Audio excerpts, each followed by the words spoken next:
like the two.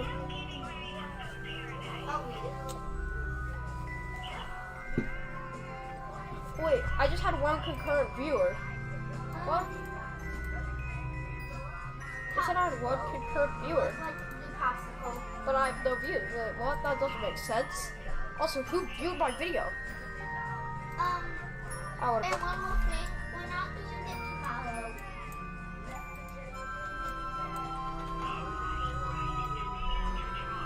Yeah. Then we're still doing a sleepover. I'm coming. Owen Jackson's coming.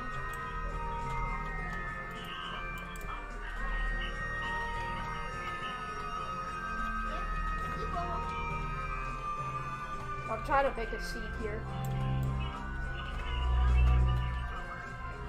But then after tomorrow.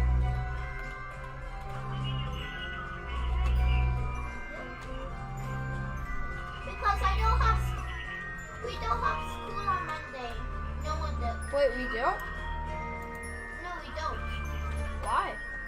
Because it's a holiday. Ben, look. And then, if I switch to... Is the basketball game going to be on? Is Ben, the look. basketball Look, football game that's a going to be purple. on? Look, look.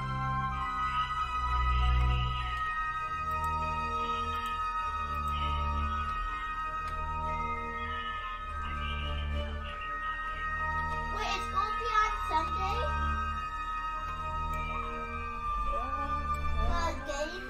The big game?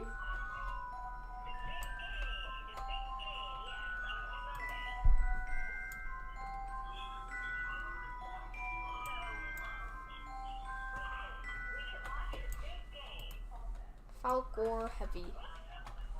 I might like to do it tomorrow.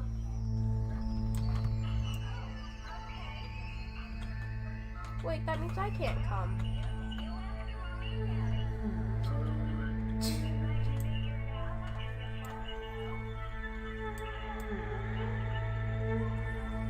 But you got to go to the...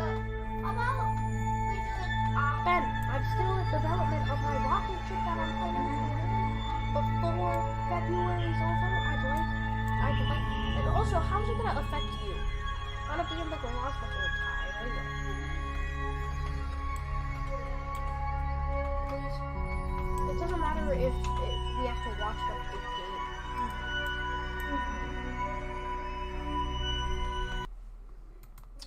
Let's watch the Falcor heavy on a full flight. Please, Ben. You're just trying to order. You just don't know how to go. I don't want to watch the big game. No, I'm serious. You don't have to watch it. I don't want to watch the big game.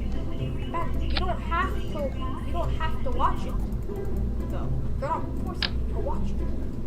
Yeah, but we go watch on the big TV. So you can't watch it. You can't watch Preston Plays. Is that the only thing you can come there?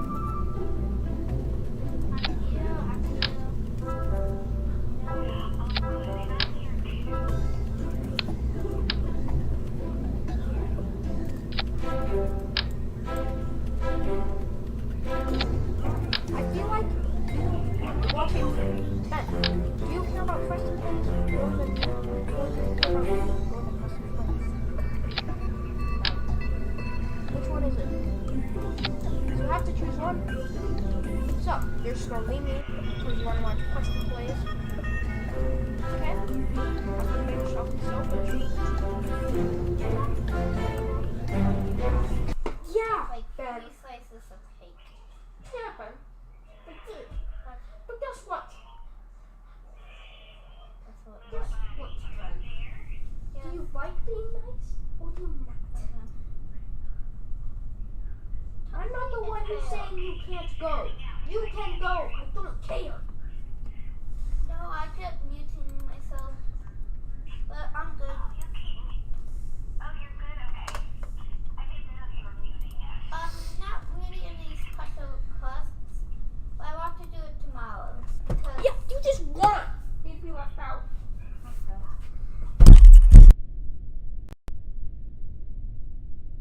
But let's get to the meat of things, the contract system. The companies all over Kerbin will want you to perform tasks for them, and they're willing to pay for it. Welcome to the Mission Control Building.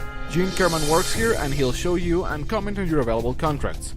Contracts reward you with funds, science, and reputation. Contracts are scripted at first, but soon we'll switch to procedural mode, which will read your current in-game achievements and tailor contracts for you. Infinitely. You can grab as many as you want, but you will be penalized for failures or missed deadlines. Let's start with the two basic ones. The Kerbin World's first record-keeping society wants us to launch our very first rocket. They have given us roughly 2,000 funds in advance, we'll take away exactly 2,000 if we fail, but if we complete it, we'll get 4,587 funds, 5 science and 11 reputation. This contract never expires, so we can take our time. They also want us to set an altitude record of 5 kilometers, which I believe is well within my skill level. The other two are pretty daunting considering I only have the first node in the tech tree. Okay then, let's build the rocket. And to the VAV we go. Notice the funds counter at the bottom left, now boosted by what we got from accepting the contracts. On top of it, we have the current launch cost for the ship. Notice how it goes higher with each part that I add. Don't worry though, you will only be billed once you hit the launch button, so feel free to experiment away. Now, we want to make sure that this vessel will hit 5 kilometers so we can get both contracts done in one launch. I'm a big fan of overkill, so I'll keep adding fuel tanks just to make sure it happens. Funds actually matter now though, so I opt for a more conservative approach and cut a few tanks off. And add a parachute too, so I don't end up losing a cable and some rep. Look at it, that's about as conservative of a first ship as I can build. With that, it looks just about ready to launch really. So let's ask the Kerbals to bring it to the launch pad, shall we? Come on guys, let's go. You'll notice I fixed my staging off camera, but actually I did nothing else. The game now defaults to 50% thrust on launch, helps newbies have fun, you know. New buttons have shown up on our toolbar. On the left here you have your funds, science and rep, next up your fuel, electricity and the like. The contracts button now shows our available contracts, but notifications remains empty. As we launch, we can see notifications show that we have a successful contract completion, easily verifiable by the contracts button right next to it. New vessel successfully launched, our first big step into space complete. Jebediah's journey continues. Let's set that throttle to 100% and click on the contracts button to lock it in place. I'd like to see the moment we complete the altitude record one. We can celebrate in the meantime, I mean our first contract is just complete and we have ensured the payout. Now, as the second contract completes, we angle away from the ocean, deploy our parachute and prepare for the journey back down. Landing's hard. We lost the engine there, which is actually a bad thing now. Let's recover the vessel and then I can show you why that's bad. As always, here's your mission summary showing you the amount of science you have earned from the mission. Nothing new here, but let's look at the brand new tabs that have popped up as well. Any part of a vessel you land on Kerbin and recover will refund you a percentage of its value. That means because I didn't burn some fuel to slow my descent, I lost the entirety of my engine's value. Finally, we have crew recovery, Jeb's back, we got some reputation, great thing to have, which not only makes him available again, but it also helps our mission quality. I feel like I forgot something. Oh, that's right, this is running on the brand new 64-bit version of Kerbal Space Program. I have been Miguel Piña for Squad, and I hope you enjoy First Contract.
Hey,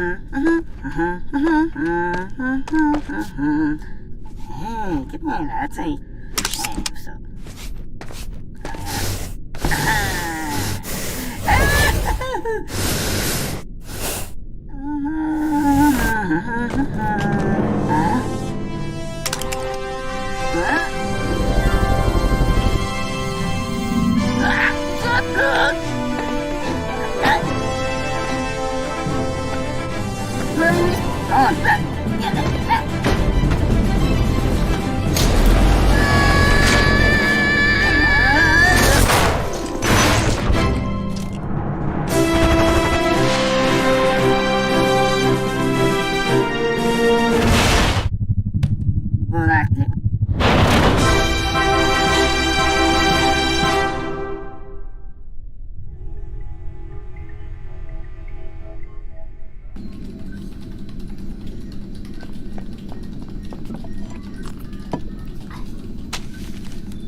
Howdy.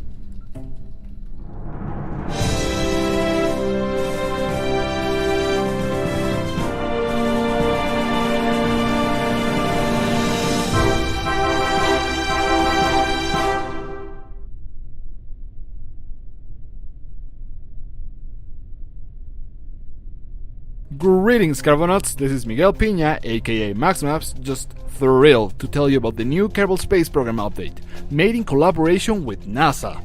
This groundbreaking mission is divided in 3 parts, so first things first. The tracking station now shows every unknown object that will enter Kerbin's SOI. Just mousing over them and selecting some of these objects will tell you a lot about them. Most importantly, their class, and thus how large they are. Found one you liked? Select it, click on the Track Object button, and you'll know the exact trajectory the asteroid will follow. But that's the easy part. To catch an asteroid, you're going to need to build big. I mean big. I mean really big.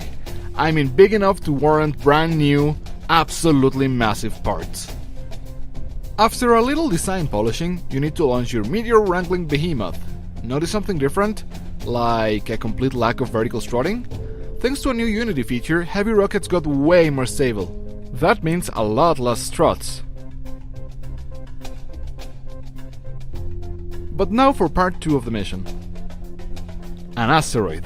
It may look huge to you, but you're looking at a pretty average rock size-wise. They can get massive. But Max, how do I grab an asteroid? They don't have docking ports.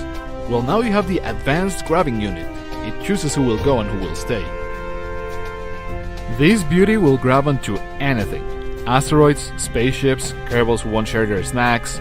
Possibilities are endless. Just make sure you handle it with care. Slowly move close to whatever you want to grab onto, like, say 1,000 tons of minerals, then let the mechanism do the rest. Now, as anyone who has tried lifting a bowling ball with their pinky will tell you, it's all about how you hold it. That's why you can right-click on the asteroid to target the center of mass, unlock the AGU's pivot, and then adjust till you're perfectly aligned with your asteroid and ready to efficiently move it around.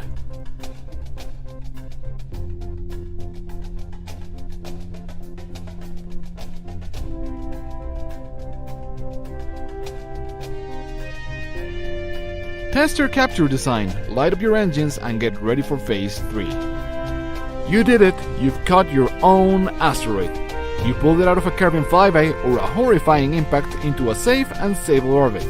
Now reap the rewards. EVA around, explore it, get to know every procedurally generated nook and cranny, take samples, rename it, but most importantly, have fun and enjoy a new appreciation for the incredibly hard and impossibly cool things the awesome people at NASA are doing. We hope you'll enjoy playing the ARM pack as much as we loved making it. If you would like to know more about the actual NASA ARM mission, click on this link. Trust me, it's amazing.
Bum bum bum ba ba ba bum bum bum.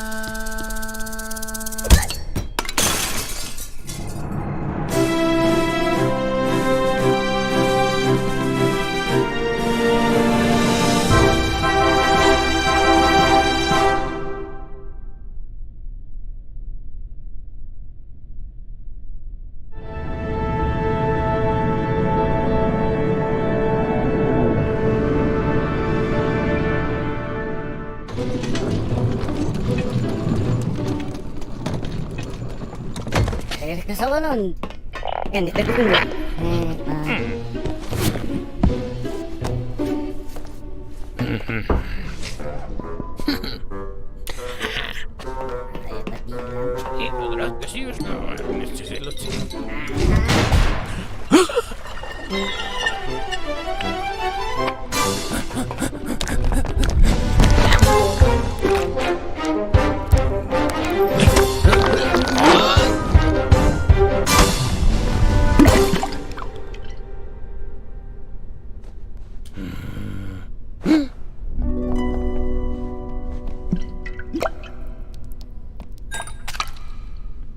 Sesunod na is.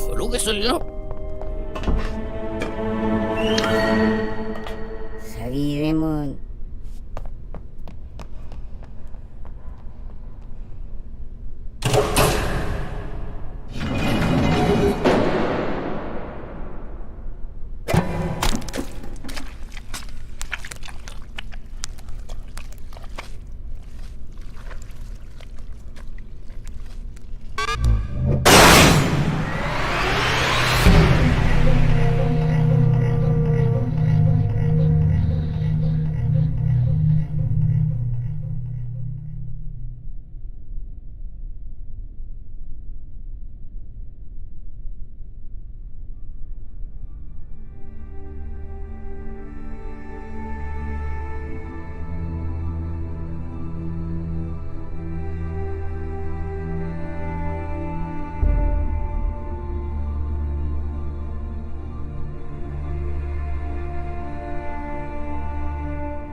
Hello everybody, and welcome! Together with the announcement that Kerbal Space Program 2 will launch in early access on February 24th, 2023, we also got a closer look at the new user interface, or at least the current state of it. I already did videos on what early access means for KSP2 and highlighted 10 things we learned from the new footage that was released. If you haven't, you can watch both by clicking up top or in the video description. So why do a deep dive just on the user interface? Think about a car for a second. A steering wheel is an extremely intuitive interface. You turn left, the car goes left. The car goes over a bump, you feel the wheels pulling into the wrong direction and can compensate without having to think too hard about it. A game's UI should be the same. It has to give you the information you need to make decisions at the right time and enable you to confidently execute them or react to changing environments. People spend years of their life studying different patterns of how to best do this and how to improve on existing paradigms. This makes KSP2's UI special because there's not a lot of sandbox space games out there to reference except the original and maybe Simple Rockets 2, which took a lot of cues from KSP1. In this video, I'm going to look at the three main aspects of KSP2's UI. The vehicle assembly building, where you build your rockets and planes, the flight UI, which is available as soon as you launch, and the map view, where you plan your journey to distant moons, planets, and in the future also other solar systems. You can jump to each by using the chapter markers if you like. At the end, I will give a short assessment of what I think about the new approach and paradigms in general, and where I personally would like to see improvements. Before I get into each segment, some general info. The new user interface is going to be scalable at some point during the early access phase, but not on day one. That is one of the things the development team is currently working on. Now we got all of that out of the way, let's start with the new vehicle assembly building, or VAB for short. Similar to the original, we have an element on the left where we can pick our parts and cobble them together in the big area in the center. But aside from the new visual styling, there are some other changes under the hood. The main new feature enables you to build multiple sub-assemblies directly next to each other. You can build your main rocket and leave that in the middle and build a strap-on booster on the side and later combine them when you're satisfied with what you built. If I understood creative director Nate Simpson correctly during our interview leading up to the early access release date announcement, he said that they moved from a craft file paradigm to a workspace paradigm that includes all the different sub-assemblies as part of the same vehicle. Yes, you were able to save sub-assemblies in KSP1, but those had to be added every time you wanted to use them after loading the main vehicle. This new way of doing things should cut down the time needed to build more complex vehicles a lot. Something that has also changed is how parts are sorted. Unfortunately, we didn't get a good glimpse at this, but there appears to be some type of size category, from extra small to extra large and everything in between. I'm not saying that this is going to be exactly how parts will be ordered when KSP2 goes into early access, just that we have to be aware that the part inventory will not be structured the same way as it is now. Two things we do get a good look at are the sliders for modifying procedural wings as well as the UI for coloring your vehicles. As someone who has abused flags to make up for the lack of custom paint jobs in KSP1, this is going to be a very welcome addition for me. We can see the color picker and how the color is applied to a certain part or even the entire assembly. Notice the word assembly and not vehicle or craft? That's likely due to the new sub-assembly system I talked about earlier. So basically you will be able to color your boosters in one color and your main stack into another by just the click of a button. There is no obvious way to input hex values to match colors exactly to a template, as Matt Lown correctly pointed out in his early access announcement video. It sure would come in handy for all the hardcore replica builders. I know you're out there. Shout out to Gameplay Review UK at this point. Adam's recreations of real-world space vehicles in KSP1 are just fantastic and offer a stunning level of detail. If you like that kind of thing, go and subscribe to his channel. Okay, now that we have built a rocket, let's go and fly it. Here's where we have to turn our eyes to the new Flight UI, where probably the most significant changes were made. Let's address the navball first. Yes, it is no longer in the center by default, but you will be able to reposition it if you so desire. This will of course rearrange the elements you can see in the center of the current iteration of the UI, but we don't yet know what that will look like. I'll continue with the navigation interface for the time being because there's a lot of information packed into this element and around it. In the center we have of course a classic navball. If we move further out clockwise, we have a more detailed view of our heading.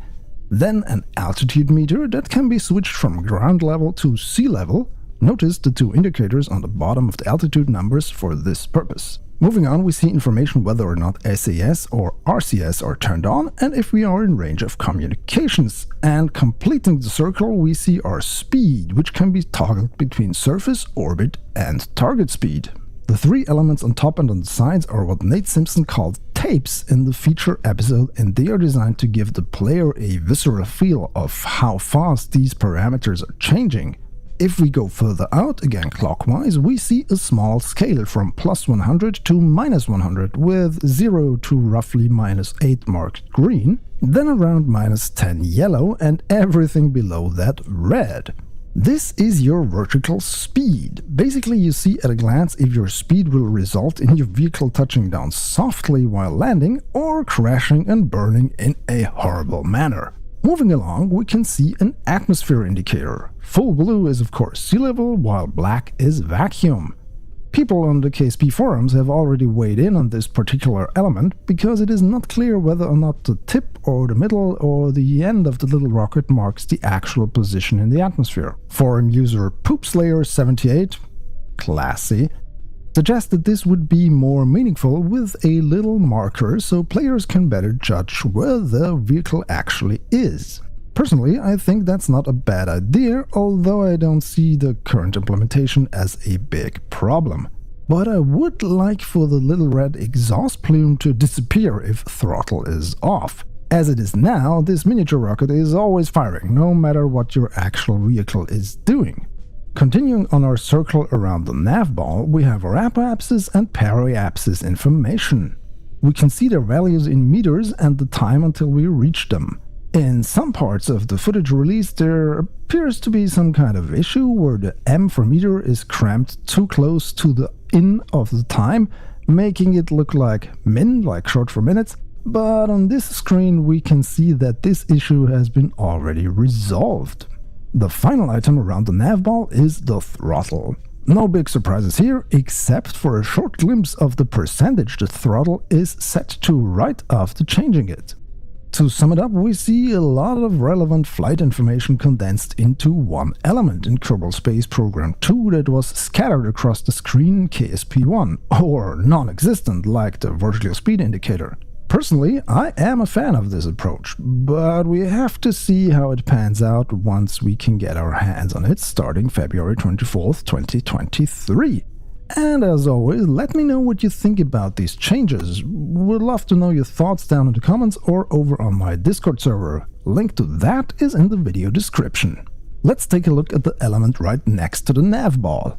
It appears to change depending on whether or not you are in surface mode or orbit mode and replaces the old SAS mode selector. Instead of normal and anti-normal in orbit mode, you can set your orientation to north or south in surface mode. Radial out and radial in become pointy and up or pointy and down. Prograde and retrograde stay the same. What we can also see is a graphical representation where our vehicle is currently pointing to in the center of this element. Moving further to the right, we can see the time warp element, which is pretty self-explanatory, especially if you have played the old Kerbal Space Program. Then titled Game View, we have three icons. One is Flight View, then Map View, and probably the Tracking Station View. We haven't seen anything of the latter so far. Continuing right, we have the so-called App Bar, which offers a few different icons, but not much to go on as of now what they do. We see one highlighted that is probably representing fuel, but we don't know what will happen when you activate any other icon, or if this is just a placeholder. Maybe these icons toggle some elements of the UI on or off? Your guess is as good as mine, so please sound off in the comments what you think about it. And finally, coming to the right-hand side, we have our staging UI. It is now on the same side as in the VAB, which I regard as an improvement, because in KSP1 it was on the left during flight and on the right while building your vehicle, which didn't make a lot of sense to me, to be honest. The big green button is for staging. It shows us the total amount of stages and the total amount of delta V that are left in this vehicle. Above that, we see the current stage with its delta V readout and the amount of fuel and oxidizer per engine. Now, here's where I think the KSP2 developers might run into the same issue that we had in KSP1. The maximum amount of engines we have seen are 12 in this shot of a landing on Val.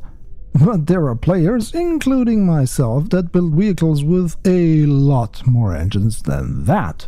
I've always wondered why the flight UI would display every single engine like that.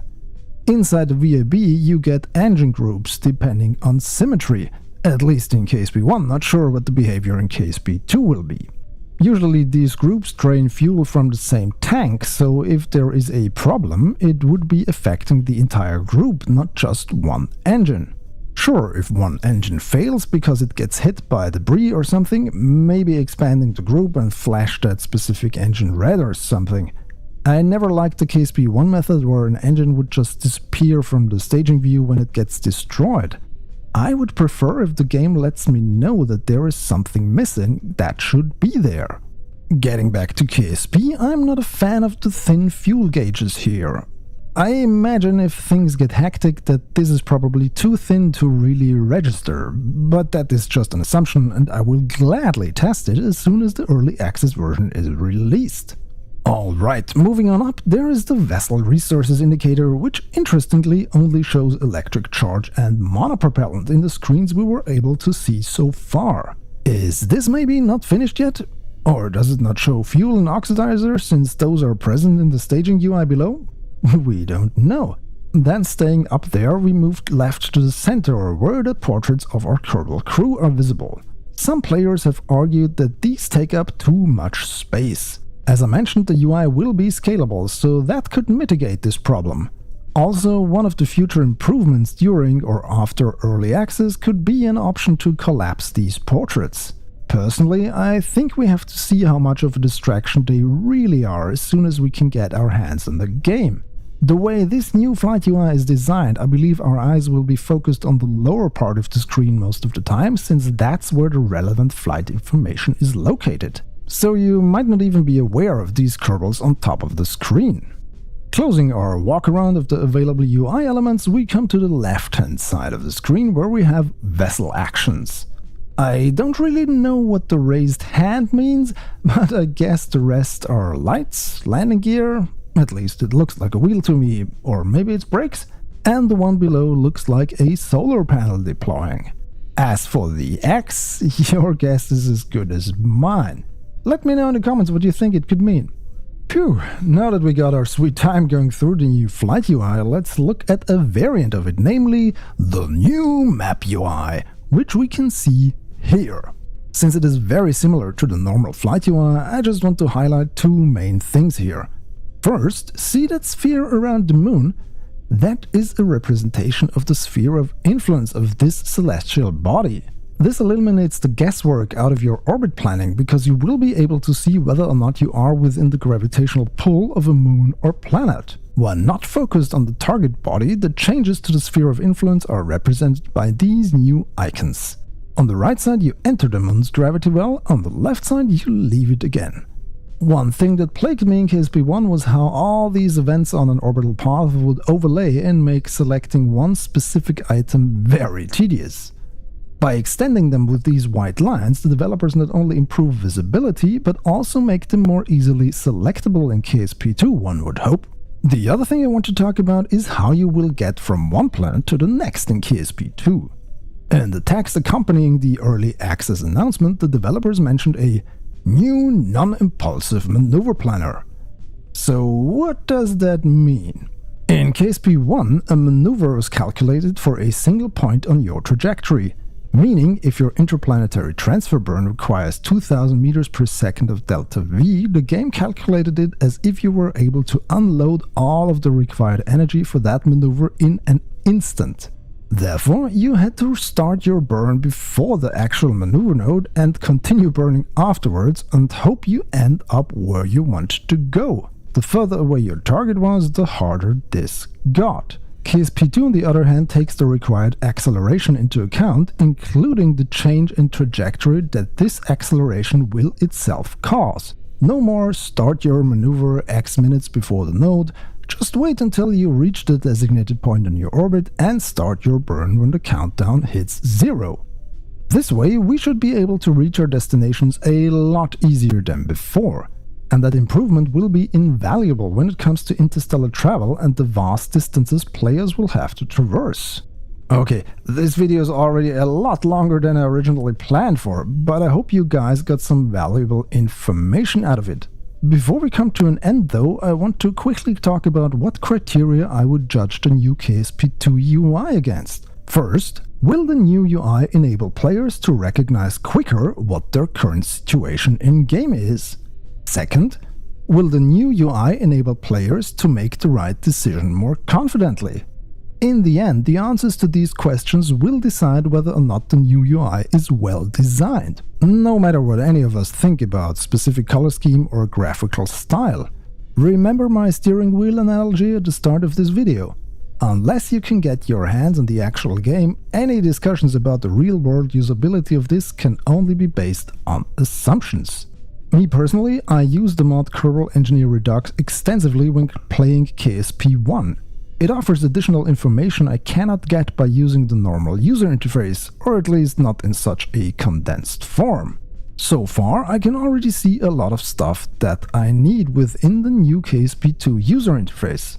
One thing I haven't seen yet, and I would really like to see, is a thrust-to-weight ratio readout somewhere. For me, this is important to see if I need to throttle up or down, especially during landing, or when punching through an atmosphere. Too much thrust to weight can result in too much drag and reduce efficiency, especially when attempting an Eve return ascent. Also, when flying VTOL planes, seeing my thrust to weight numbers really helps me decide what I need to do next.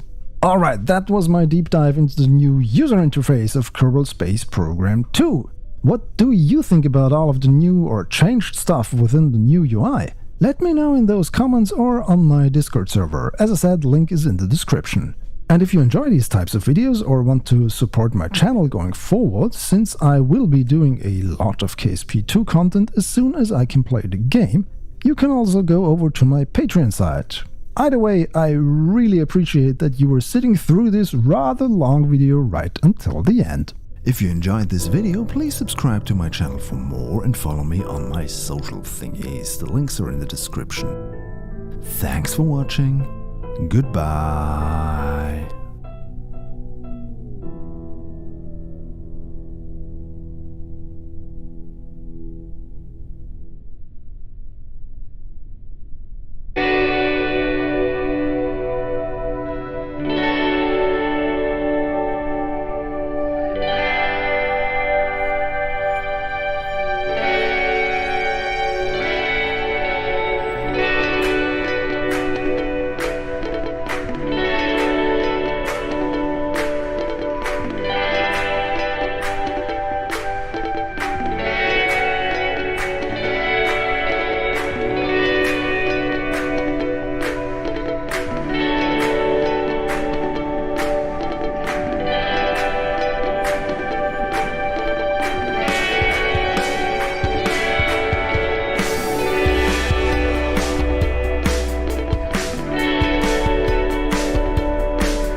Hi guys, it's me, Tim Dodd, the Everyday Astronaut.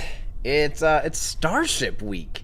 As I think we all know, we're literally watching a rocket that's, a prototype version of a rocket that's going to take humans to Mars. No big deal. We're literally watching that be built. We're literally getting like real-time updates from Elon Musk about a freaking Mars rocket. This blows my mind. This is like, these photos, oh my god, like I want this as a poster. First off, it looks like apparently Elon got the new iPhone because these are wide angle lenses, and all of his tweets are always Twitter from iPhone. Yeah, so good. I'm glad he did, because these pictures are stunning. Oh, look at that. This is art. This is beautiful. Like, these are cool compositions too, surprisingly. No offense, Elon. I guess I shouldn't have been too surprised, but I mean, this is awesome. This gives us a good frame of reference on how we can make some tweaks to the Starship that I just built the other day for that video about Starship and all that stuff. So, these, I'm pretty sure these were taken by Elon, to be honest. This is like very much his style, just like walk in there. No one else, yeah. I mean, maybe they weren't taken by Elon, but it does still say Twitter from iPhone. Actually, we could probably look at the metadata if we really wanted to get super creepy about it and figure out how they were taken. But regardless, these photos are awesome. Super, super, super cool. They give us some cool insight on how we can make changes to our Starship that I had built already for that video. And I figured I hadn't even done anything besides basically try to do that like belly flap entry thing. I think it's time that we try to see if we can get it to Mars. And of course, Kerbal Space Program, we don't really have Mars. You have Duna. So I think it's time we do that. What do you guys say? First off, thanks, Josh and Blue Rhythm. Yes, I am going to the event on Saturday. Just got confirmation recently, and we're good to go. I'm very excited. It's going to be a great event. Yeah, it'll be really fun. Okay, so we need to do something. We need to make it so these are... Sorry, if those of you that don't know, this is Kerbal Space Program. It is a simulatory thing / game. And we're going to put 3 on just like this, but we're actually going to tuck them nice and close to the center, just like Starship. Look at that. That's a little closer than normal, but we could also, if we wanted to, we could also attach like some vacuum optimized engines. But to be honest, when this thing's fully fueled, it's going to have way too much delta V for these missions anyway. Like, actually, we might almost want to attach vacuum optimized engines just so we don't totally like, we could probably get to Mars and back with this thing fully stacked without refueling. And I was thinking it'd be kind of fun to actually try to refuel it and do all that stuff. Yeah. It is all stock except for the DLC, the robotics DLC, Breaking Grounds. And other than that, totally stock. And we need to get music going. This is like the old... I haven't done this in a while, and I need to do this more. I'm sorry. I honestly... This week made me realize like just how much I missed playing Kerbal. If you don't like watching me play Kerbal, guess what? That's the beauty of YouTube, my friend, is you get to control what you watch. Can you believe there's people that like every time I live stream Kerbal, I will lose subscribers, and people will be like, I'm not here to watch you play a game. It's like, great, don't click it. I don't know. What do you... That's like the most confused... I didn't buy a pizza to have it put in my mouth. Wait, what? Then what are you doing? That's on you, man. Like, what? I just don't understand that concept. Like, I do kind of wish that you could subscribe to like playlists or something, or like unsubscribe from playlists. Like I could put this what's going on? This is wonky already. Okay. Or have people like say, I don't want these types of notifications or something, so they don't get blasted with notifications they don't care about. I get that. But, I mean, come on. Is it really that hard just to be like, oh yeah, I don't really care? You know what? I'm going to even do less. I think 8 is overkill. I want this to be a little more realistic. So we're just putting some RCS on. These are the reaction control thrusters. I think if we just do like 4, that'll be plenty.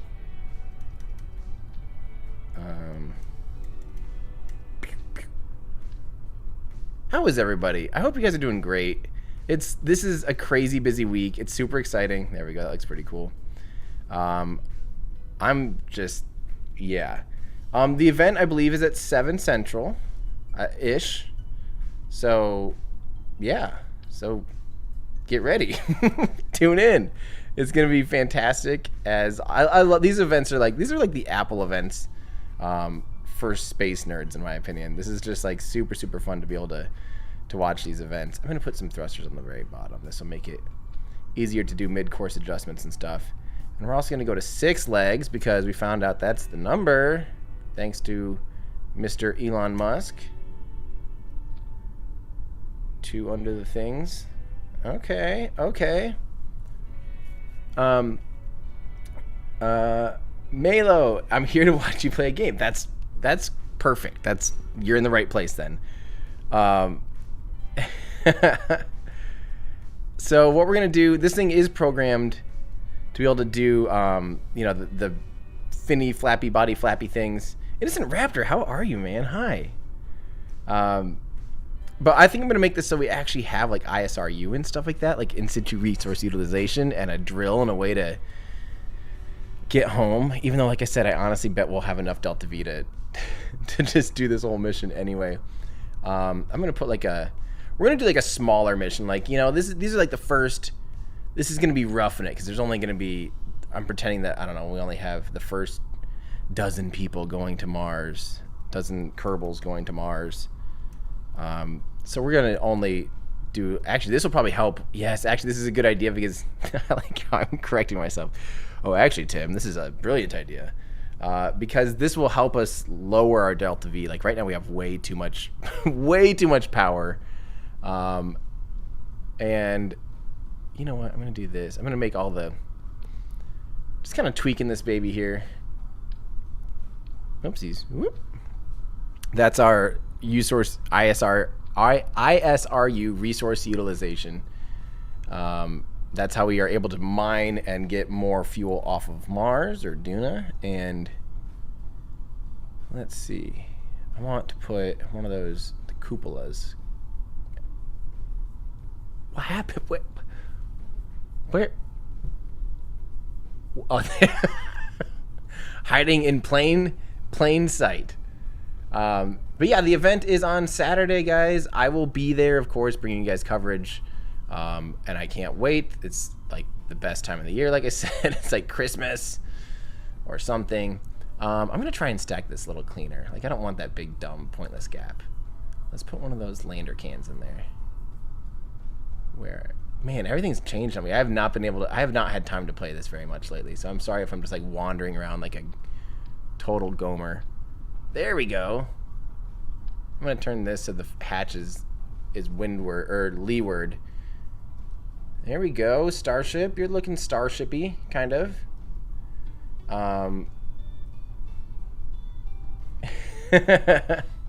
Warriston, thanks for our hard work. Love the content. Well, thank you, Warriston. Bluefinger, I'm just here to watch you play Kerbal. If I learn anything, I'm unsubscribing. Uh-oh. The pressure's on. Agent, it's 7 p.m. would be... All those events are always at night. Yeah. And I can't wait for Kerbal 2. It's going to be amazing.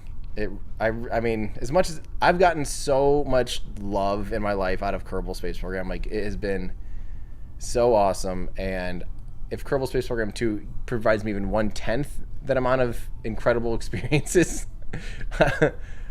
then I am ready. So what I'm going to do, I'm going to kind of do some...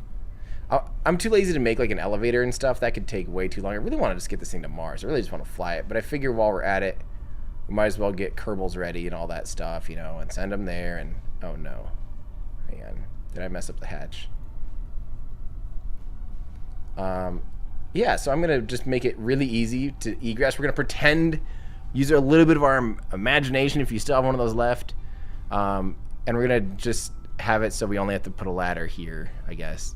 Want to make sure that's not gonna get fried by the vector engines. This should be good. Okay. And then we're going to put a nice long ladder. Maybe we should test that Kerbals can actually get out over the RCS thing. Nah, that sounds too mathematical. Too mathy.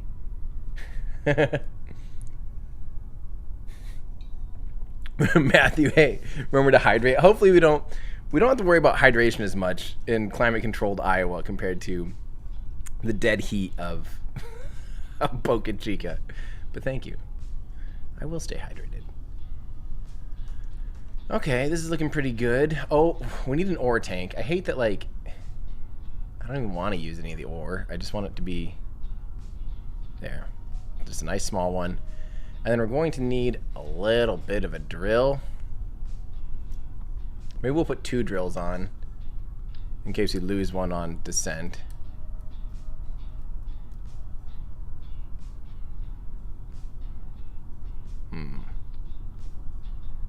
Now, hold on, I'm going to kind of clip this in here. Just a little bit. We need solar.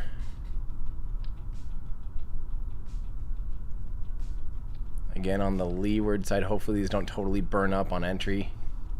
Oh no.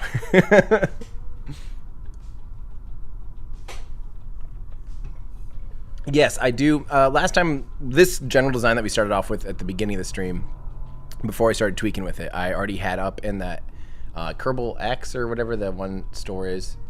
I'm just going to put RCS up here too so that we can easily do some mid-course adjustments. And why don't you want RCS right at your head when you're hanging out in the in the cupola?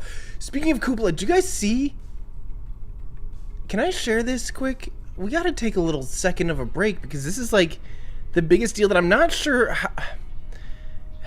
It's weird because it's NASA and I'm not sure how do I do this? Hang on. With when it's full screen without it just getting super wonky. Hang on. I don't know how to do this.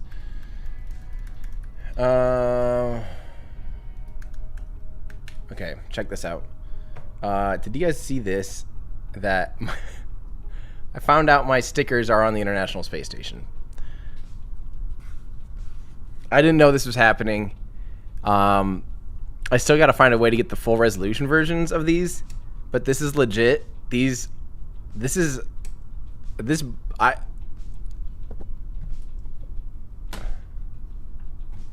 What? That blew me away. I just saw that like last week, and I literally almost dropped my phone. I was like, at first I was like, oh, neat. Yeah. Life goal achieved. Yeah, I couldn't believe it. So speaking of cupola, I guess that I now have a connection to the cupola. It was insane. Okay, so we have all of that kind of ready, solar, all that stuff. What am I forgetting? Okay, we have to set up a few action groups here. So 1 is our remote guidance, 2 is remote guidance, 5 was cut engines. We don't want that anymore. I like having 5 as my power. Toggle. Toggle. Toggle. Okay, nice and easy. What's the angle on this? Because we might want it to be a little more out. We can work on that later. Okay, well, we've got that. What else do we want? We want let's make 6 deploying toggle drill. Those will come out then. 7 will be toggle surface harvester, and also toggle the ISRU, which will convert fuel. Toggle converter, both of them. Sweet. Okay, that looks good. What else do we need? We'll just have to transfer crew, whatever crew we put on this thing from there to there. This is crazy. Let's see, I'm going to do a click on this. I think will help. There we go. And not run into it. I like that. I could have probably just copied and pasted that one, but whatever. Derp. There we go. Just double checking. Yep, nice and in line. Looking good. Then I went and ruined it. Retract. Retract. Starship to Mars. Okay, looking good.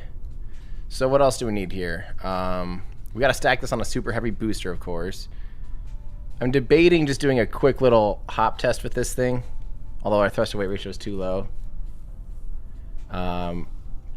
Kevin, will SpaceX fly Starlink sats on Starship? Eventually, they of course could. They might have the constellation up though before Starship's like totally up and running, and maybe onto version 2 and stuff like that. It'll be no problem. Frederick, radiators, thank you. You're exactly right, especially with those, yes, with the drills, that definitely helps. Maybe I'll put these up here. Oh, you have a hard time deploying from there sometimes.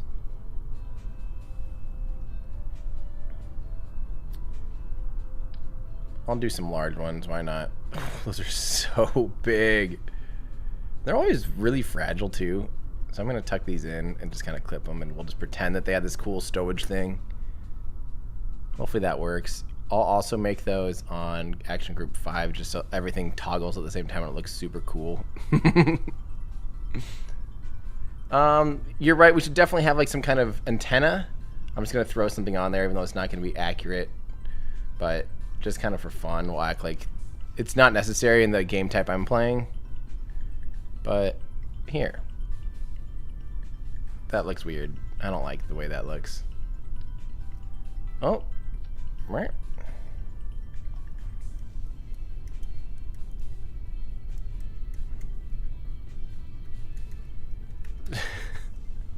Which way does this extend? Oh yeah.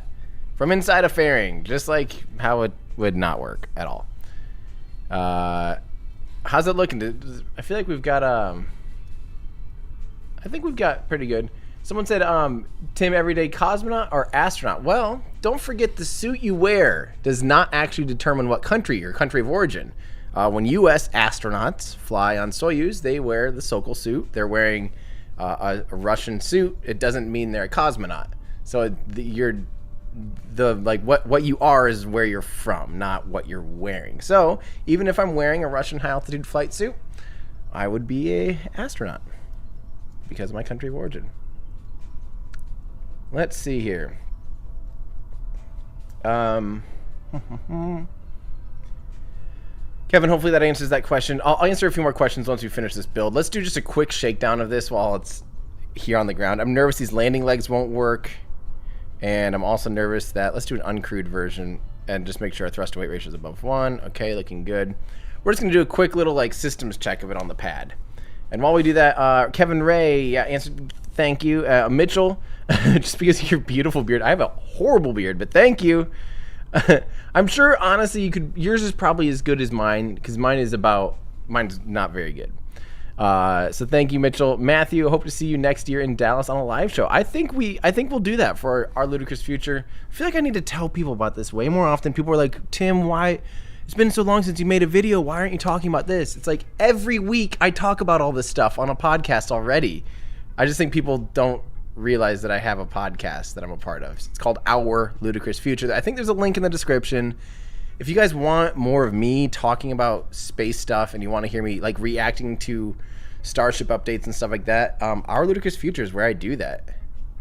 And look at this. Yeah. Sweet. Okay, so that's working. Yeah, so if you're one of those people that thinks that I'm working too long on the Aerospike video or something like that, I've got you covered already, guys. Our Ludicrous Future. You can find it on YouTube. You can find it on whatever podcast you listen to. Yeah. All right, let's go ahead and I'm going to throttle up, make sure this thing can fly okay. Let's try and divert over real quick and send this thing over to like some grass and make sure we can refuel it and all that stuff. Just do a quick little system check.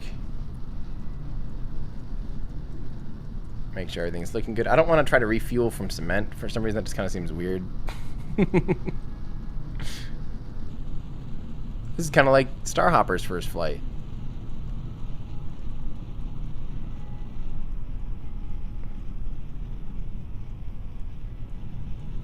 Oh god. Not yet. range of control is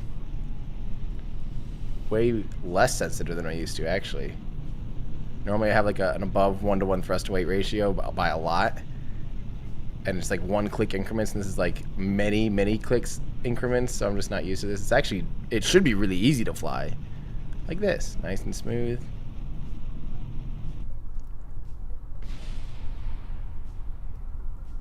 Really? The pogo thing again? Really, Kerbal? Really? Like the softest touchdown in the world.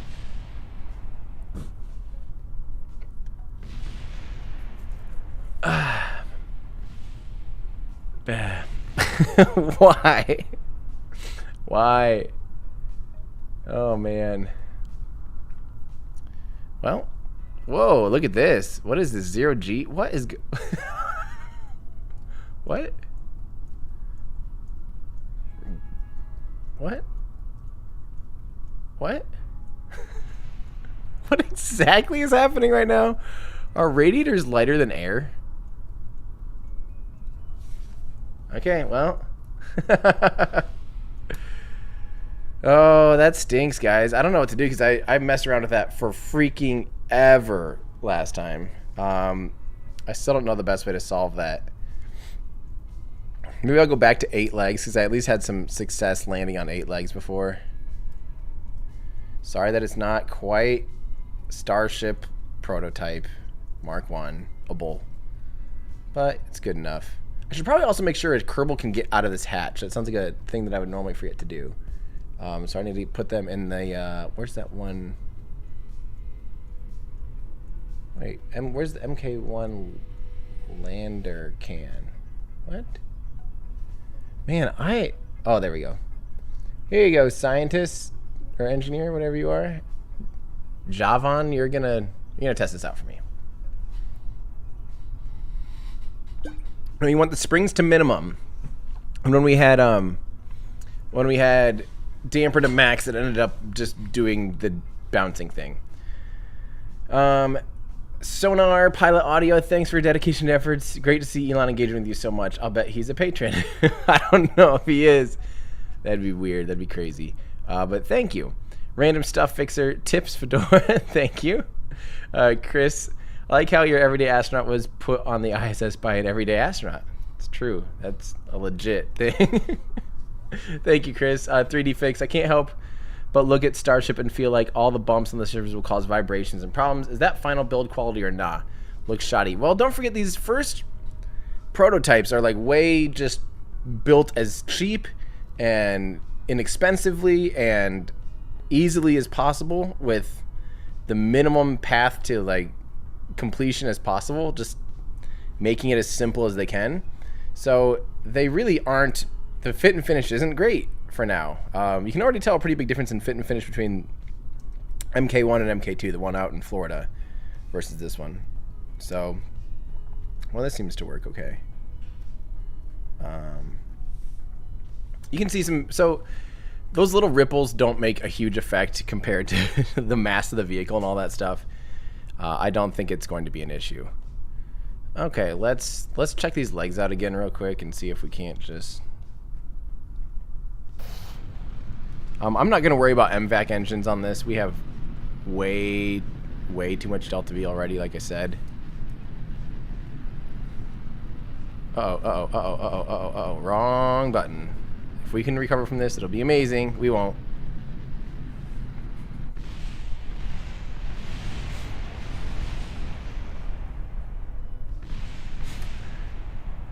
Meant to do that, totally. Totally meant to do that. Yeah, I know that Mark 1 and Mark 2. Sorry, I know. Sorry that I said MK1. I know it's pronounced Mark. Mark 1.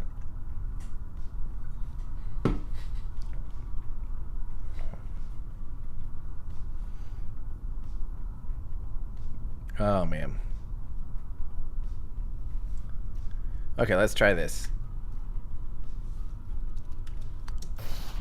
What did I do? Oh yeah, here's what I did wrong. I clicked radial in, so the nose tried to point to the ground. This is definitely one of my best tips if you are working on like landing a vehicle. And as long as you're not in orbital mode, because that'll flip it too. Weep. But holding, I don't remember who told me this. Someone probably in our Discord. But if you hold out, the nose will stay pointed up. As opposed to like if you hold retrograde, what's going to happen is, say you all of a sudden, you know, bleed off too much velocity and you start going back up again, it's going to try to flip around and follow retrograde. And that, my friends, is not fun. So this is a great way to learn how to hover, is to just have the computer automatically hold nose up. And then you can just worry about throttle and moving the ship around with. And I do two hands. I keybind like return and shift. I gotta make sure this is really soft. Sorry, I'm concentrating. Return and shift to my right hand. And then like question mark and quotes to full throttle and throttle cut. That way I can do throttle with one hand, and then I can do like the typical ASWD stuff or whatever for the other controls. Still doing it. That sucks. That's just really annoying.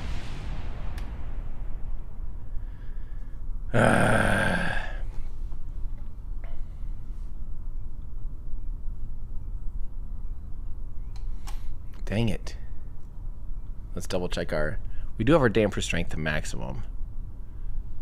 Let's increase slightly spring strength, decrease slightly damper. I don't know. We'll see if we can figure this out.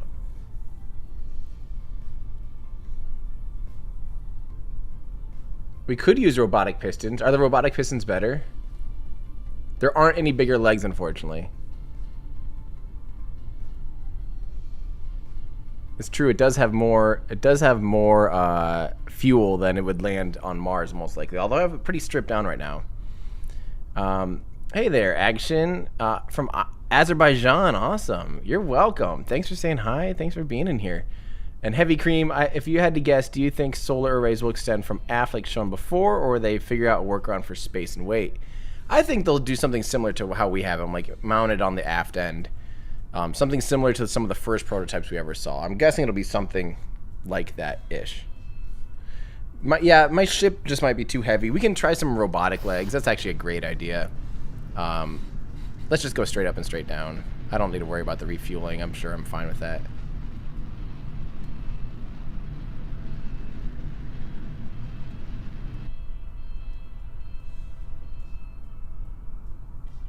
Still kind of doing that thing. So dumb. How long will this last? What if I do some thrusterage at the top?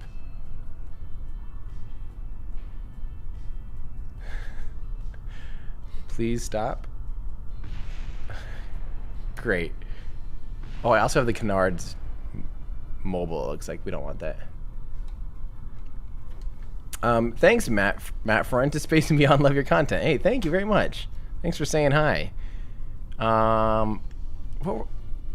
Spring strength was already at the minimum earlier.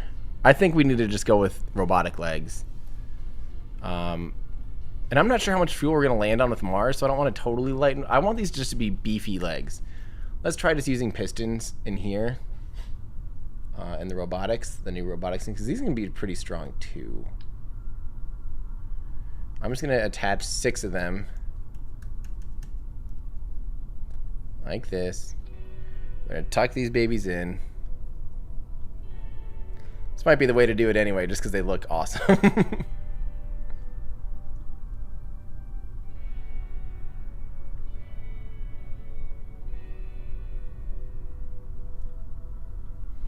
Actually, maybe I should attach... You know what I should do? I should definitely attach these to this main portion of the ship. Just in case there's anything happening with like this decoupler and stuff in the engine plate. Okay, let me preset the... I'm gonna pin this so I don't lose it when I push it in there. Oh, lost it when I pushed it in there anyway. Thanks. Kerbal.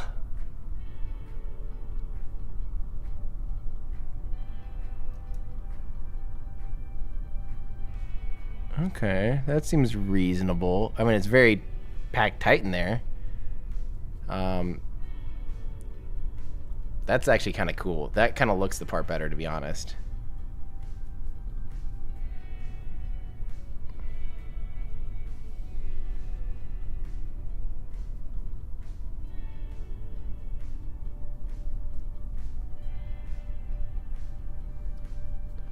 Okay, let's increase this. And then let's put their max extension at 2-ish. That's plenty. Okay. Now let's bind those to landing gear. Gear. Toggle extension. Or toggle piston? Yeah. I think this will work. Let's see if this helps.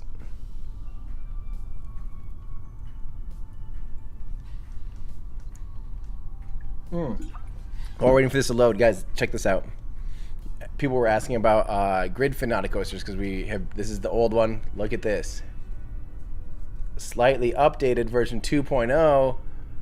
Notice that it's got like, it's a little more realistic. Just a touch. This is the new one. Old one. New one. These will be in the shop, I think, next week. People were also asking about, we do have signed prints. Signed prints are available right now to Patreon supporters. But we sold out of the Starman hoodies before it even got public. I'm sorry, guys. I ordered 50 of them, nervous that this a year ago, basically, I ordered 50 of them, thinking there's no way I'll sell 50.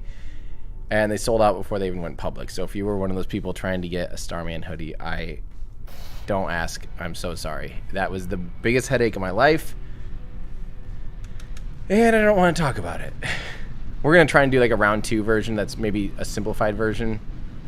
Because I do feel really bad. I had so many people that wanted one of those. What is going on? This is acting weird. Why is it rocking around the Christmas tree? Like the something stuff. But I think we're going to try to do like a simplified version of the hoodie someday. That's just like a normal hoodie and not like this crazy bespoke, like custom hand stitched, like insane piece of hoodie. Let's see if it can handle a decent landing.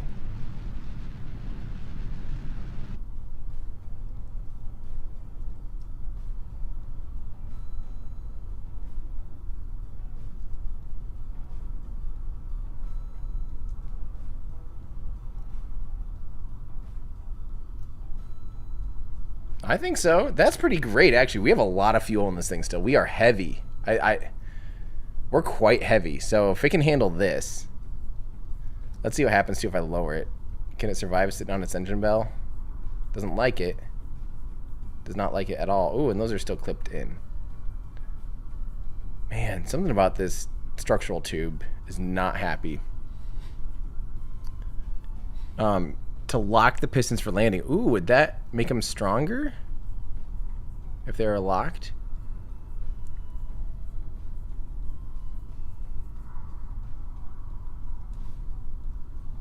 Oh, it does seem that way, doesn't it?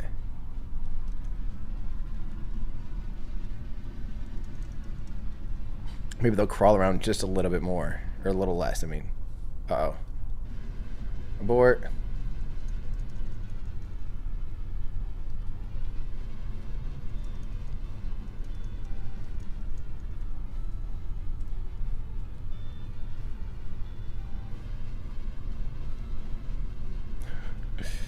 Oh no. Gosh, you know what this means. Y'all know what time this is. When things get too out of control. Okay, controls are backwards. Why don't I flip 180 degrees? There we go. I'm having a very, very, very, very hard time controlling this. Controls are still, some of them are backwards. Dang it. This is hard. Well, time to practice a real landing. Why don't I fly up really high? Give myself plenty of time to recenter.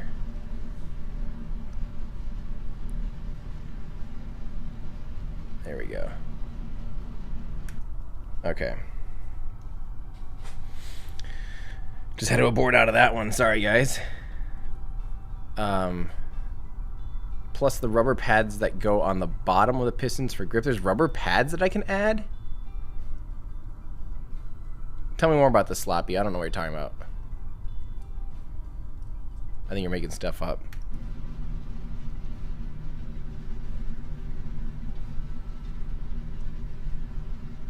Now this is a suicide burn.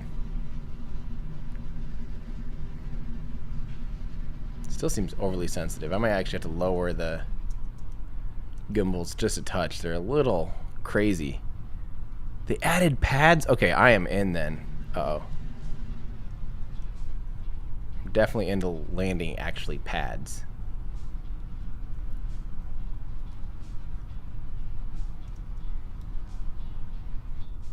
Look at that. When the ship's light enough, that was great. Okay, well, let's practice our... Now that we did this, I will definitely do pads.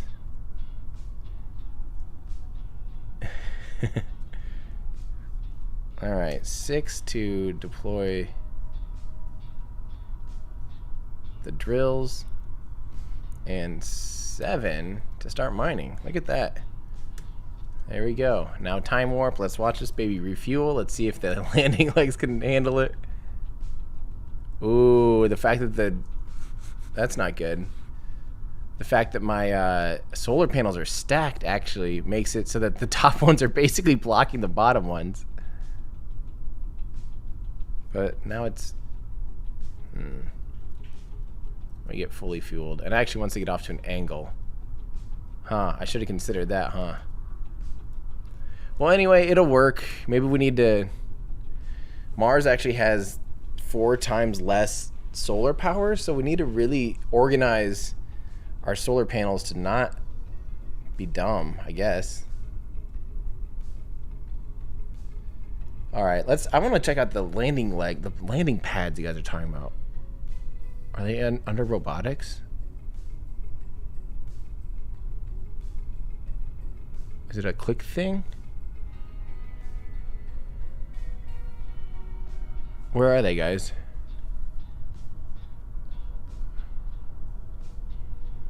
Motorized damping.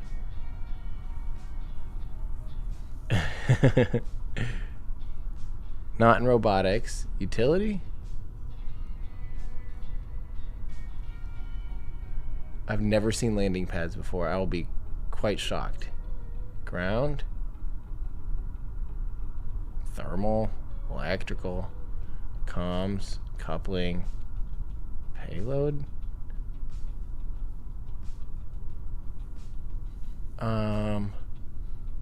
Structural. Okay, thanks, guys.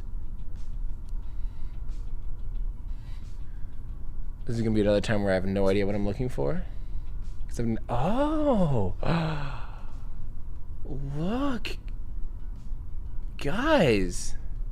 Literally, let me read this to you.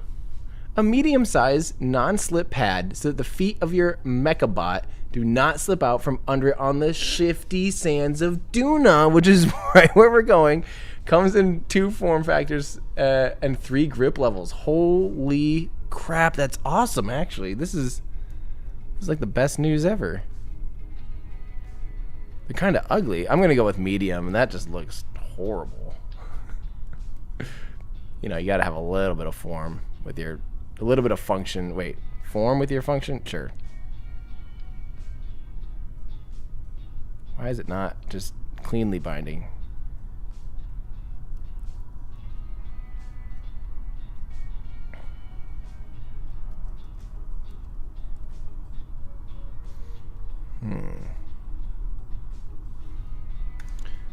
Let me start over. Just click it. Just go to your home. That's weird that they don't like bind. You know what? I'm gonna put them at an angle too. That's what I'm gonna do.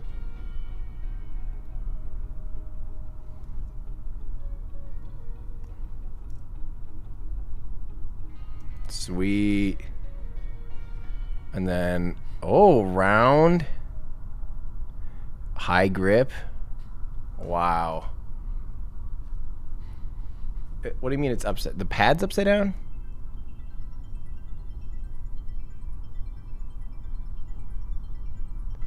Yeah, I was holding down Alt and it wasn't working.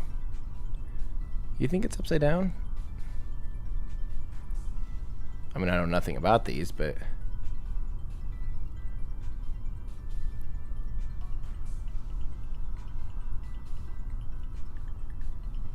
trying to center that a little better.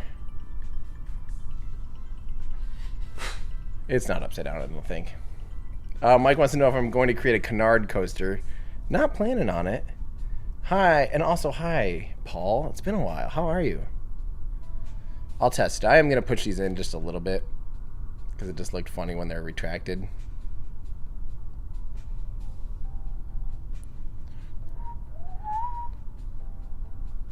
Still looks really funny when they're retracted. Maybe I should put them inside like a cool fairing or something. That'd be cool. Also, maybe lower the angle a little bit. Maybe I'll raise them up a little bit. Push them in a little bit. There we go. And I'm gonna just do this, just purely for looks.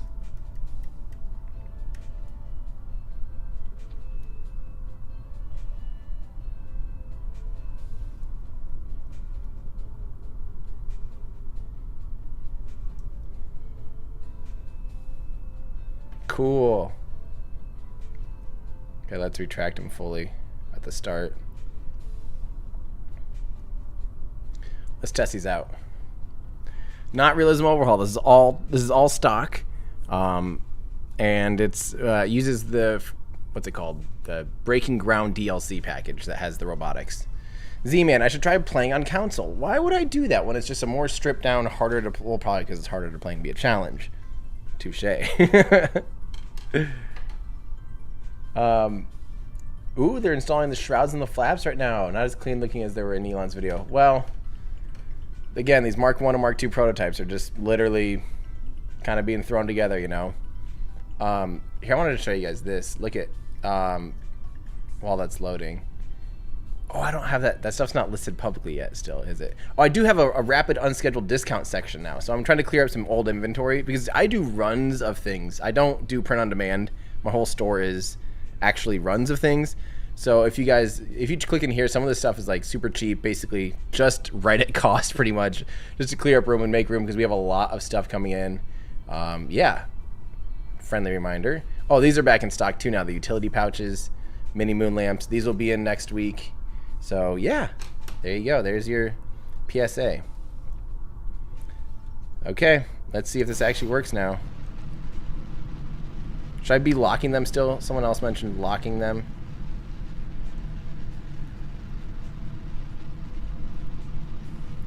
Pretty rough landing. Break the pad.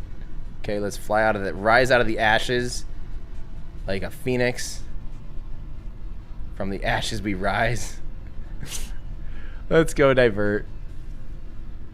This is basically what Starship Abort would be like, to be honest, because it can't act like no abort system ever gets in front of the shockwave, guys. Like, just so you know that it's not a shockwave is literally going at the speed of sound, and you're not going to instantly accelerate beyond the speed of. You're not even gonna get to the speed of sound without crushing people within the amount of time the abort system is firing. So the point of it is to get away from debris and shrapnel and things like that, and not have your crew landing on a exploding war zone. Basically, they're safe-ish inside the pressure vessel from the shockwave, but an abort system really is just to get out of there, just to get away from stuff, not necessarily like to outrun anything. It's not outrunning danger really. On a Senate it can help outrun danger a little bit, but on the pad it's mostly just to get out of there. So Starship, Elon talked about it the other day that if it were to have, like, if it were to abort, they would rapidly spin up the Raptors, and it'd at least be able to fly away, you know, and not just fall 100 meters basically onto an explosion.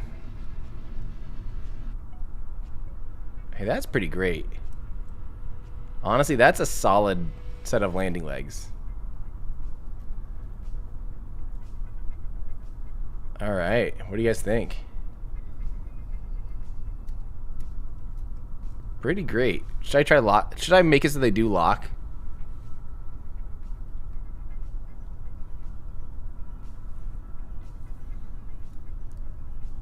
It is a little top heavy, but not a big deal. I'm gonna try this. Try straightening her out. And then locking the landing gear.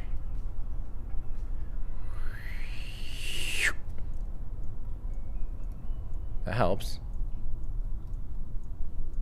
I didn't do anything about the solar panels, did I?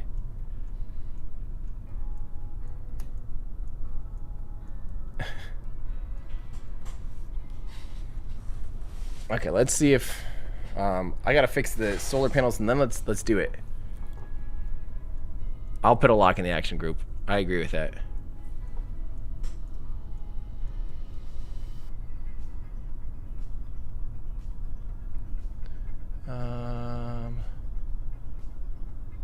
Well, actually, 0 was those lock. Let's make it so 4. I wish I had another. I don't have an SAS, a launch abort system, so let's go ahead and do that. Toggle lock. So I'll just hit gear and then lock it with that. So just for, I know, here's what we're gonna do. Remember how I fanned those out? Let's unfan them. 1, 2, and 1. And just see if they overlap less now. Probably not enough, to be honest. The other thing is, I could make it so when we land, after we land, we could move these in a little bit. Just so we don't have parts clipping. It doesn't really matter if the parts are clipping in the game. But that could be kind of cool. Yeah, we'll just do that. We'll fan these out quite a bit. There we go. That'll help with solar panel surface area.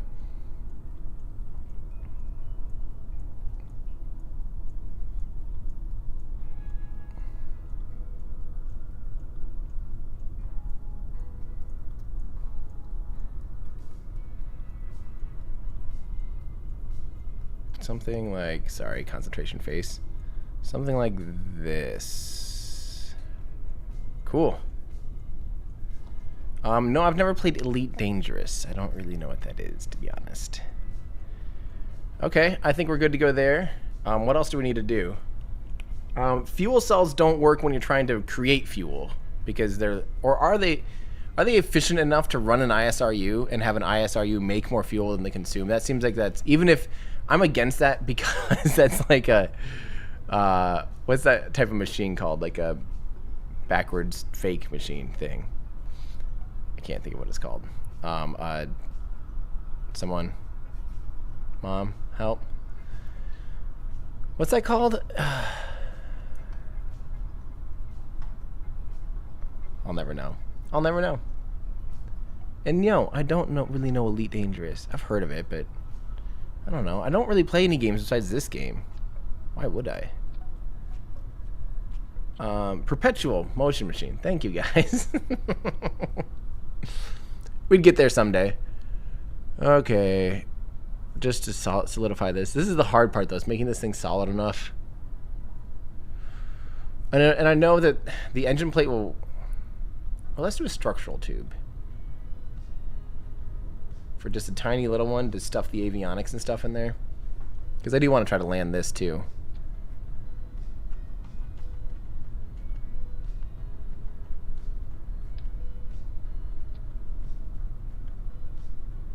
Just making sure that comes with it. Okay. Good. Okay, it needs its own battery. And it also probably could use its own reaction wheel just for fun. Looking good. This thing's going to be huge, so we are going to go ahead and put 8 like this. I do it like this so that we have roll control, because those can fire opposite each other. It'd take a lot of RTGs to power an ISRU system, so that won't work. That would not be mass efficient. Okay, here's one of them. Da, da, da. Dun, da, da, da. I was thinking about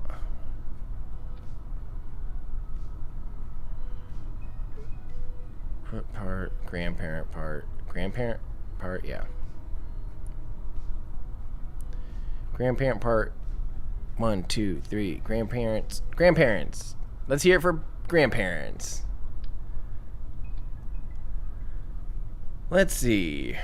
We're gonna try, in order to land this, I think I'm gonna have to do the thing you guys were talking about a second ago. I think it's gonna have, or we're gonna have to do the same robotic landing legs, because I don't think the stock landing legs will be anywhere near capable. Okay, are we gonna have an above 1-to-1 thrust to weight ratio? The answer is, ladies and gentlemen, yes. Yes, we are. That's impressive. Okay. We can raise the music a touch, just a little. It's a lot of thrusters, but this is a lot of rocket though too. So you gotta have the right amount of thrusters to be able to maneuver this thing for re-entry. I mean, don't forget, each of the pods on the Falcon 9, there's only 2 of them, but each one of them has 4 thrusters on them, so it can articulate in all directions.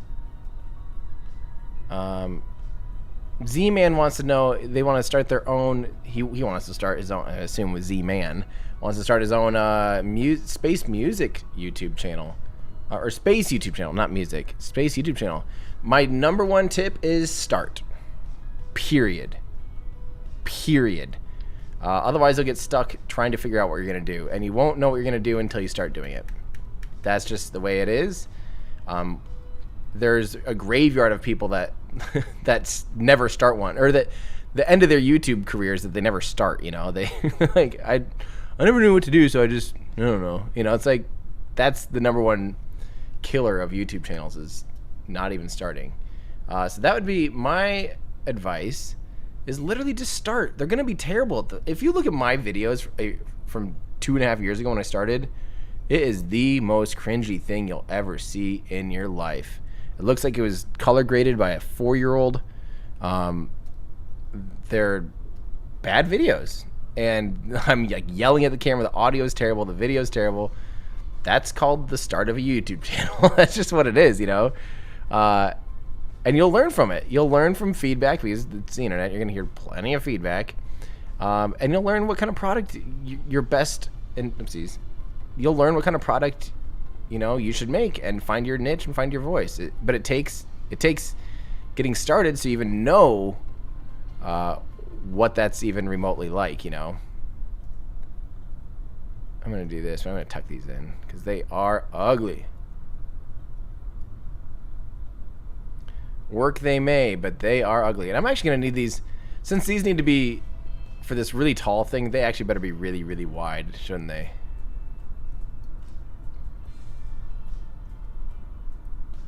There we go. I'm gonna try to put these behind some like cowlings again, just so it doesn't look terrible.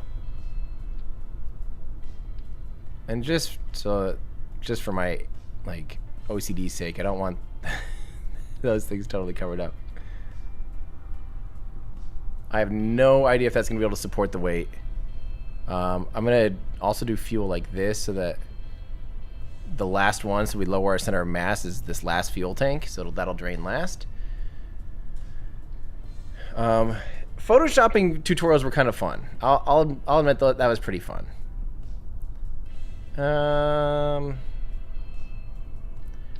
And I know this is disobeying literally everything I talked about in that last video, but you know what? We're gonna do this. We're gonna be fighting that's for sure. I'm also gonna make it so these gimbals are pretty low. The next line of gimbals is a little higher. Hopefully that's enough control authority. And actually, to be honest, just so this thing is a little more stable on ascent, I might have to do something like this. That looks kind of cool anyway.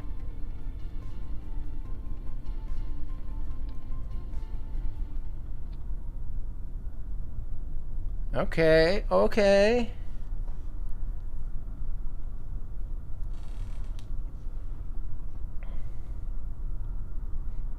In our Discord, they're having a discussion on why you can't outrun a shockwave. Again, a shockwave is traveling at the speed of sound.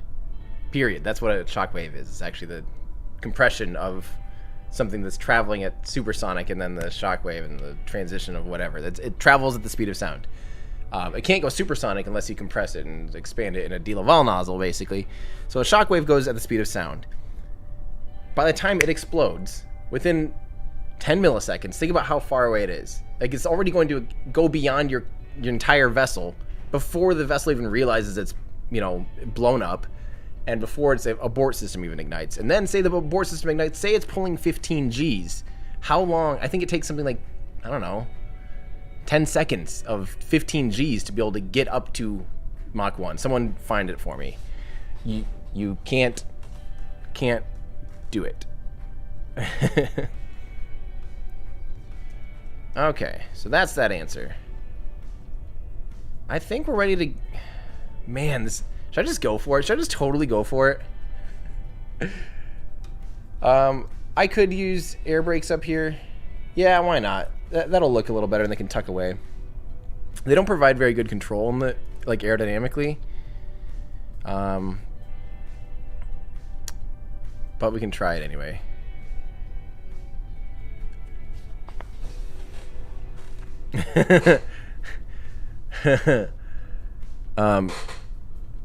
Could you surf the Shockwave is the question. I have no idea. And Austin's right, with my running skills I could easily outrun it myself. Obviously. I don't know, actually. I don't know if you can, if it's possible to surf a Shockwave, a Blast Wave. I have no idea. One of the things we need to do before we launch this thing is we need to send it, or align the planets first.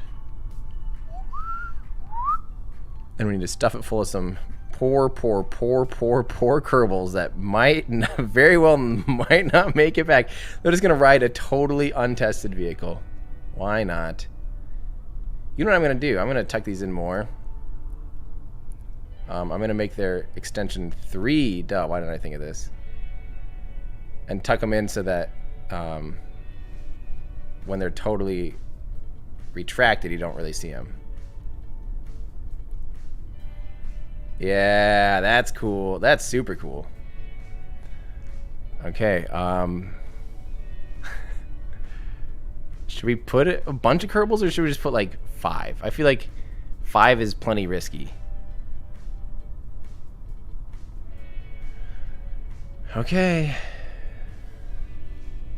They have parachutes. They're fine, right? Let's put someone up in the cupola. Here you go, pilot. And then in the hitchhiker storage, or there's another, like, I know, there's a lander can. Let's put them only in things that they can, like, fly in for some reason. I don't want them just in an empty thing. We're going to send 3.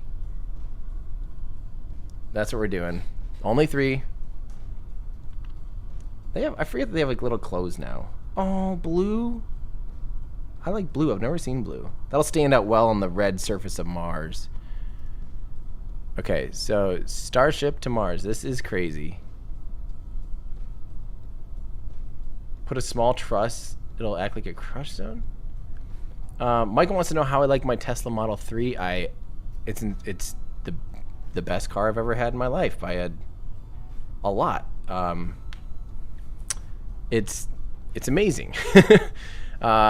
It updates itself. It gets better every day. Like, I've already put 26,000 miles on it, and just right over a year, it's incredible. It's fast, it's quiet, it's perfect. I don't know. It's been amazing, honestly. And I'm a huge car guy. Like, I used to take apart cars all the time. Like, I used to tune cars when I was younger. I used to swap turbochargers. Like, I did different. I was a Mazda guy for some reason. I had like tons of Mazdas. My last car before that, though, was a BMW. Before the Tesla. I like cars a lot. I like good handling cars. I like fast cars. And this ticks off every box in ways that I didn't even know I needed ticked off. And it's absolutely amazing. Okay, 50 days until transfer. Oh, great. A year and a... This is pretty nice, though, that you can have an actual time until transfer thing. A year, and we have some time here, my friends. What's up, Ghost Rider? How you doing? Mitchell says KSP is not a game. KSP is life. It's true. It is kind of true. H. Clifton 25. Hey there, Tim. Hope you're doing well. Quick question. Do you think the later generations of Starship will utilize an MMRTP like the Curiosity rover? I think something the size of Starship is actually going to have a proper nuclear generator. Solar can work. And solar's getting better and becomes more of an option. Man, we have a whole year. Sorry, I'm like, really? Yeah, so Mars, because Mars, already is 4 times weaker solar. It's twice as far away, so that means the solar light that hits it has 4 times less energy thanks to the square inverse law. So it kind of sucks. Like, it kind of sucks to have to use solar. And so again, like, imagine how much it would actually take to run a fuel plant here and all the electricity for a colony.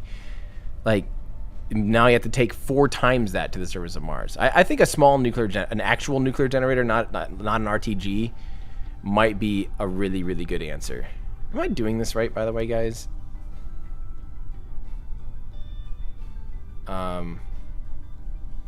Yeah, an RTG is a radionuclear whatever generator. Thermonuclear generator? Radioisotopic thermonucleic generator. Something like, I don't remember. It's a thing in The Martian where he picks it up and he uses it as a heat source for inside the rover. Not recommended. But radioisotope thermoelectric generator. There we go.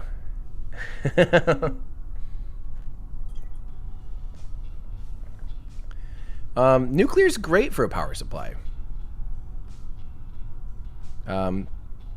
Yeah, nuclear is a great option. I don't know why we got so scared of nuclear, but especially for space and like weight ratio and all that stuff and lasting a long time, having a consistent, safe, reliable output, nuclear is an amazing option. Well, yeah, fusion would be great, but for now, I mean, we could even just use a simple fission reactor. Nuclear is the best source of energy. Okay, we're coming up on our transfer window. Finally, the mods we're using are basically none except for Kerbal Engineers, and then we have Kerbal Engineer for our readouts and stuff, and then we have the DLC, the robotic DLC. Did I miss it? Where? Okay, there it is. Just making sure. I probably could have just gone with that last window. Why does this take so long? Why can't you auto warp to your transfer window? Like, we've been sitting here for 5 minutes waiting for the planets to align. I mean, granted, that's nothing compared to waiting 2 years like in real life, but still, it's not the most convenient thing. So we're just waiting. I don't want to see these. How do I not see them again? There we go. Declutter a little bit. 19 days, 15. Our window's probably plenty big. Like, I'm sure we could. What is going on? 13, 12, 11, 10, 9, 8, 7, 6, 5, 4, 3, 2, 1. Okay. Okay, here we go. Kerbal alarm clock will warp to your transfer windows. That sounds pretty nice. I want to launch this in the day because I'm spoiled. Okay. Let's get this thing out to the launch pad. What is it called? Starship to Mars. Starship to Mars. We need to put the Kerbals back in. Oh, it gave us one. It kept one Kerbal for us. Thank you, Kerbal. That was very nice of you. Oh, this is probably from the last time we tested it. Did it save all of our things? I hope it saved our things. You need to go in here. I want all of you to have those snazzy blue suits. Those are super cool. Here we go. This might not go well, guys. Well, hang on. Thrust weight for nuclear-powered thrust isn't great, says Sharia? But, you know, their thrust weight, that's why they're great for space. Thrust weight ratio really doesn't matter in space, but having 800, 900, 1,000 seconds of specific impulse is amazing. So, yeah. Dude 32101234456 says, I hope that's not your password or something, because I just read it out loud. 32101234456 says, talking about nuclear, how much better would the Starship be in getting faster or going further approximately? Well, if you're talking about nuclear engines, sorry, we're kind of switched subjects. Nuclear engines versus nuclear power. Nuclear engines massively would significantly extend the amount of payload they could take to the surface of Mars. Like, I would guess 3 times. You could probably land with like 300 tons to the surface of Mars. With the same architecture otherwise, just swapping like 3 Raptor engines for 3 nuclear engines would be incredible. It'd be super cool. Okay, well, are you guys ready for to see if this is going to do anything? Okay, you're right. Launch song. Okay, launch song. What song did we do for that?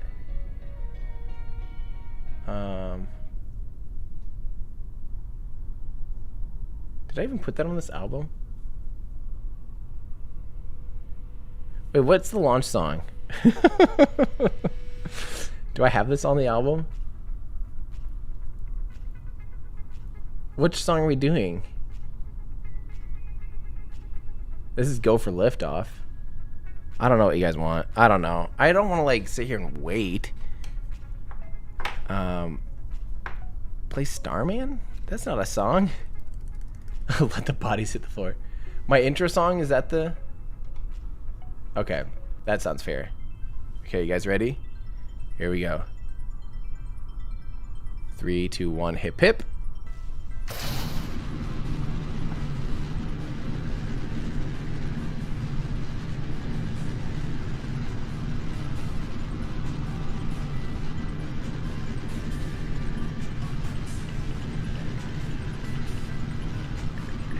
This is very untested. This is very untested. I'm actually like nervous right now. I've never just... Well, I do sometimes. But like we've got people on board here. We got these little Kerbals we got to take care of, and we're trying to actually get out to Mars. Guys, this is spooky. We don't need to refuel this rocket since it's the Kerbal system. We have plenty of... We do not want those air brakes to... Oh, we do not want these to do anything right now. That could have been bad. Abort. This happened that one time. I lost our engines. We are screwed. The engines broke. I don't get... Something in this is a weak link, and we are totally screwed. The best thing we can do right now is try to deploy the flaps and just hope for the best. But it's not going to be pretty. I'm sorry. You guys have to witness this. This is very bad. For some reason, the engines... Okay. Why did we lose engines? You can still hear the booster way too loud for some reason. Oh, guys. Why did that decoupler fail? Oh yeah, they can EVA and pull chutes? This is kind of spooky. The hatches are... What do you mean the hatches are blocked? They don't seem to be blocked. Oh no. Oh no.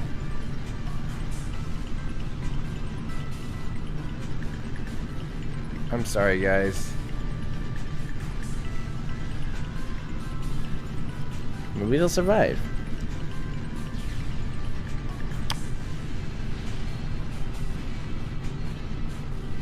Maybe not.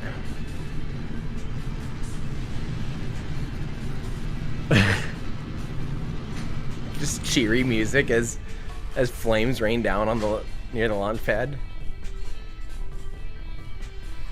Dang it! I'm not gonna reset. We have to accept the fact of what happened to the fate of our poor Kerbals. Poor Kerbals. Pay respects, everybody. Pay respects.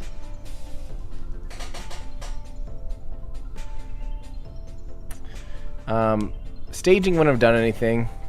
I didn't have engines.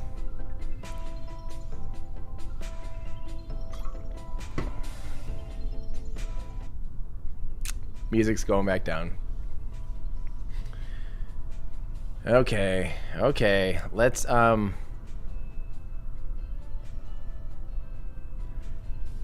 Oh, Peter says finally caught a live stream so I can donate. Hey Peter, how's it going? Thanks for saying hi.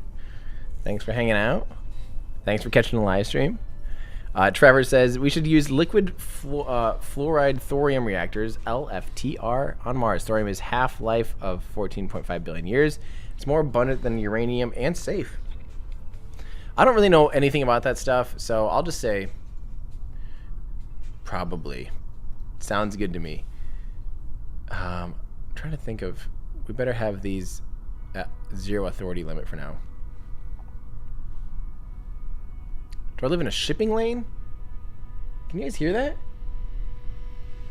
I live in the middle of Iowa. That sounds like a full-blown cargo ship. Just entered port and is going nuts. Okay. Yeah, we need more struts. This might be a case of where we need actual struts. I think it's this engine plate is like really weak with this structural tube. Because I had this problem when we were dinking around with this the other day. We might actually have to do manual struttage, believe it or not. Shocking, I know. Just add a few like this in between stages. Sturdy her up a little bit. Come on. Did that do it? Are those connected to different parts?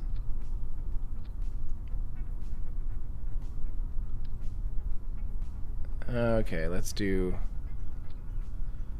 manually strut a couple of these. I know this seems really weird, but auto strut for some reason just doesn't like some of the stuff. So we better just stitch it up like this. I know it looks weird, but sometimes you just gotta play the game's game, you know.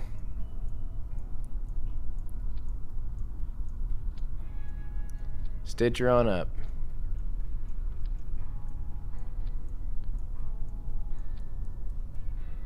There we go. Riveted together.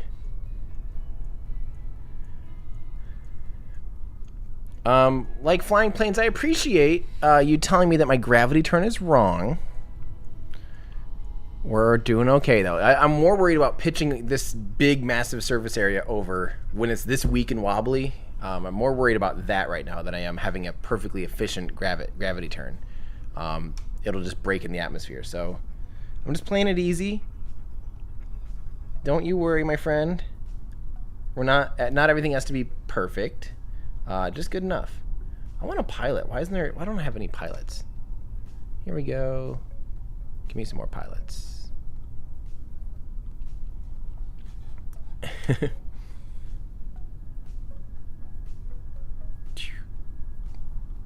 There we go. I like these blue suits. Should I try to make it so they could escape out the hatch? I don't know how to do that though, because technically these are inside the fairing. The cupola is inside the fairing. I guess I could transfer them down to this hatch and try to get them out of there, but who knows? Let's try it again.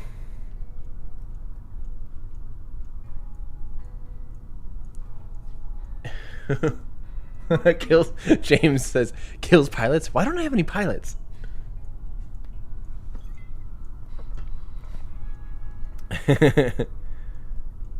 Yeah, it doesn't have to work perfect. All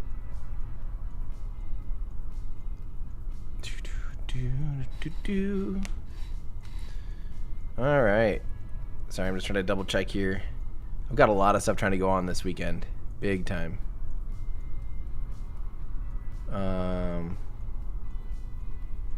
Yeah, I might need to answer that one quick.